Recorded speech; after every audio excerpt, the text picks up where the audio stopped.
আসসালামু আলাইকুম। আমি শাকিল আহমদ খান বলছি। আজকে আমরা কথা বলবো শুধুমাত্র কোর ওয়েব ভাইটালস এর এলসিপি ইস্যুটা নিয়ে। সর্বপ্রথম যে ইস্যুটা ধরা পড়ে সেটা হচ্ছে লার্জেস্ট কনটেন্টফুল পেজ। এলসিপিটা হচ্ছে মূলত কি? এলসিপিটা হচ্ছে লার্জেস্ট কনটেন্টফুল পেইন্ট। চলুন না বুঝলে একটু বুঝে নেওয়া যাক। ধরেন একটা টেক্সট বা একটা ইমেজ অথবা স্লাইড স্লো কোনো কিছুই হতে পারে যা হচ্ছে লার্জেস্ট কনটেন্ট। যে বড় কনটেন্টটা ওপেন হতে যতটুকু সময় নিচ্ছে সেটাই হচ্ছে এলসিপি বা লার্জেস্ট কন্টেন্টফুল পেইন্ট। এই এলসিপিটা কিভাবে কাউন্ট করা হয়? প্রতিটা পেজ ওয়েব পেজের জন্যই আলাদাভাবে কাউন্ট করে গুগল। মোবাইল বা ডেস্কটপের জন্য আলাদাভাবে কাউন্ট করা হয় এই এলসিপিটা।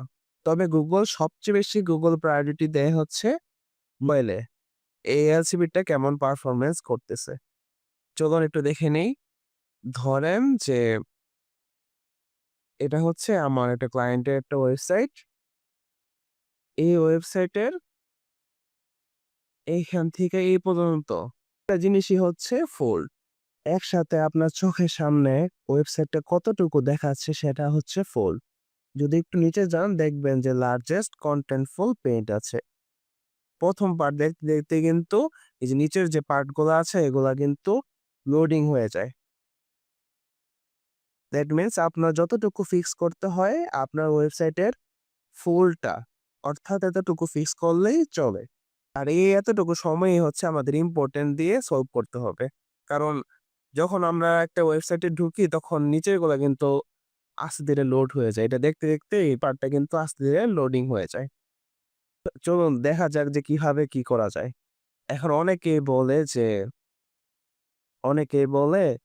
যে আপনাদের ওয়েব, ওয়েব হোস্টিং আপডেট করেন। ওয়েব হোস্টিং আপডেট করতে বলে।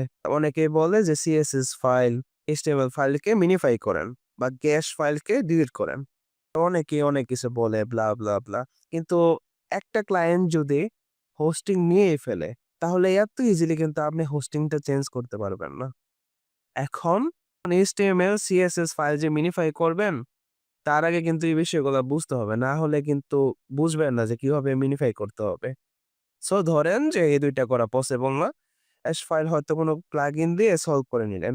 এই এলসিপির ইস্যুটা আমরা যদি সলভ করতে হয়, আমরা একটা ছোট জিনিস বুঝি যে Google এর আদর্শ এলসিপি হচ্ছে 2.5 সেকেন্ড। Google এর আদর্শ একটা এলসিপি হচ্ছে 2.5 সেকেন্ড। এখন এর মধ্যে যদি কোনো লোড হয়ে যায় বা 4 সেকেন্ড পর্যন্ত ইমপ্রুভ করবেন বা এর বেশি হলে কিন্তু রেজাল্টটাকে বেড বলা হয়। এটা নিজের ওয়েবসাইট হয়, তাহলে আমরা কিন্তু এই যে স্লাইড স্লো ইউজ করি না? স্লাইড স্লো গুলা যে ক্লিক করলে ইমেজ চেঞ্জ হয় একটার পর একটা। এই স্লাইড স্লো গুলা কিন্তু আমাদের এভয়েড করতে হবে। কেননা এর জন্য কিন্তু ইমেজ ইউজ করতে হয় যার ফলে ফাইল লেংথ গুলাও অনেক বেশি হয়ে যায়, অনেক বড় হয়ে যায়। তবে আমাদের মূলত কভার করতে হবে যে এই, এই এতটুকু সময় আমাদের মূলত কভার করতে হবে। আমাদের কিন্তু এই স্লাইড স্লো গুলা এভয়েড করতে হবে। যদি এটা ক্লায়েন্টের ওয়েবসাইট হয়, আপনি ক্লায়েন্টকে বলবেন যে এই স্লাইড স্লোটা এভয়েড করতে। এখন অনেকে আছে যে তাদের ওয়েবসাইটকে যেন একটা অ্যানিমেশনের দোকান বানায় ফেলে। ঠিক আছে? একটা ছোটখাটো অ্যানিমেশনের দোকান বানায় ফেলে। কিন্তু এই অ্যানিমেশন কিন্তু ভারী, যা একটা সাইটের লোড স্পিড বাড়ায় দেয়, সাইটকে ভারী করে ফেলে। এখন, এখন ক্লায়েন্ট যদি রাজি না হয় তাহলে কি করব? রাজি না হলে আপনি কিছুই করতে পারবেন না। তখন আপনি বলতে পারেন যে অ্যানিমেশন গুলো এভয়েড করেন বা কম লেংথ এর অ্যানিমেশন ইউজ করেন। তবে স্লাইড স্লো এর জন্য ইমেজ কিভাবে অপটিমাইজ করতে হয় বা সাইজ কিভাবে ছোট করতে হয় কিন্তু আমরা এই সিরিজে ইনশাআল্লাহ দেখব, সেটা টেনশনের কিছু নেই। তবে আপনি চেষ্টা করবেন যে কোনো ভিডিও ইউজ করবেন না। ঠিক আছে? যদি খুব ইচ্ছা হয় যে স্লাইড শো ইউজ করতে তখন আপনি চাইলে নিচের দিকে করবেন। কিন্তু আপনি ফোল্ড সাইডটার মধ্যে করার চেষ্টা করবেন না। কারণ যে আপনার ওয়েবসাইটটা ১ম এ ভিজিট করবে সে আপনার প্রথম দিকও দেখবে, পাশাপাশি নিচের দিকেও কিন্তু দেখবে। একটা ওয়েবসাইটে যখন আমরা দেখতেছি তখন কিন্তু আমরা এই প্রথম সাইটটাও দেখতেছি, নিচে গিয়েও দেখতেছি। মানে একটু ট্রিক্স মেইনটেইন করেন। আপনার ভারী ফাইলটা আপনি নিচে নিয়ে যান। আপনার যে ভারী ফাইলটা আছে এটা সামনে না রেখে নিচে নিয়ে যান। আমাদের ওয়েব ফোল্টে মূলত হচ্ছে এতটুকু। এতটুকুতে আপনি ভারী জিনিস ইউজ করলে কনটেন্টের কিছু হলো আর লোডিং এ ইস্যুস ক্রিয়েট হবে। আপনার যে প্রথম ইনটেন্ট আছে সেটা সাকসেসফুলি করবেন। আপনার ওয়েব ফোল্ডে কোনো লার্জেস্ট কনটেন্ট ইউজ করবেন না। এখানে কোনো লার্জেস্ট কনটেন্ট ইউজ করবেন না। তবে যারা ওয়েব ডেভেলপার আছে তারা মূলত কি করে? তারা মূলত একটা ইমেজকে ইউজ করে গ্রেডিয়েন্ট হিসেবে। গ্রেডিয়েন্ট হিসেবে। গ্রেডিয়েন্ট হিসেবে ইউজ করে সিএসএস ফাইলে। যাকে ব্যাকগ্রাউন্ড ইমেজ হিসেবেও তারা ইউজ করে। যার লেংথও কিন্তু অনেক কম হয়ে থাকে।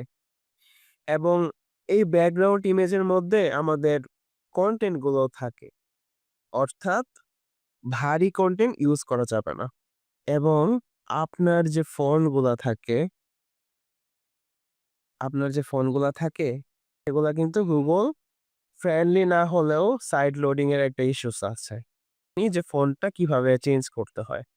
আপনারা একটা সিএসএস কোড জেনে রাখেন যে সিএসএস কোডটা প্লেস করতে পারেন ওয়েবসাইটে গিয়ে। ওয়েবসাইটের সি প্যানেলে অথবা আপনারা প্লাগইন ইউজ করতে পারেন।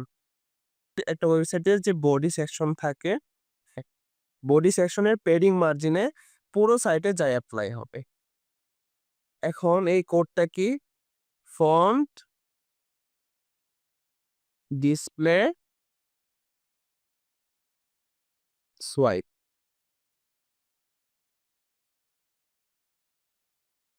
এরকম কোড ইউজ করে চেঞ্জ করতে পারেন।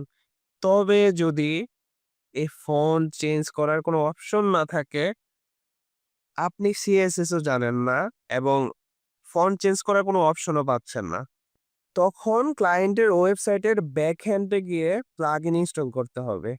ইনস্টল করলেই হবে। ঠিক আছে? নেক্সট ক্লাসে এলসিপির প্র্যাকটিক্যাল দেখে নেব আমরা এবং আমি যা বলছি তা আপনারা কিভাবে প্র্যাকটিক্যালি ইমপ্লিমেন্ট করবেন তা আমরা জেনে নেব। তবে মূলত এটা হচ্ছে ওয়েব ডেভেলপার হায়ার করেই আমরা এই কাজগুলো করে ফেলতে পারি এবং আই হোপ এলসিপিটা এখন ভালোভাবে বুঝেছেন। বিষয়টা একটু জটিল হলেও যতটা পারছি সহজ করে বলার ট্রাই করছি। আপনারা এই সিরিজটা এনজয় করতে থাকেন এবং আমাদের চ্যানেলটা সাবস্ক্রাইব করে পাশে থাকবেন। আসসালামু আলাইকুম।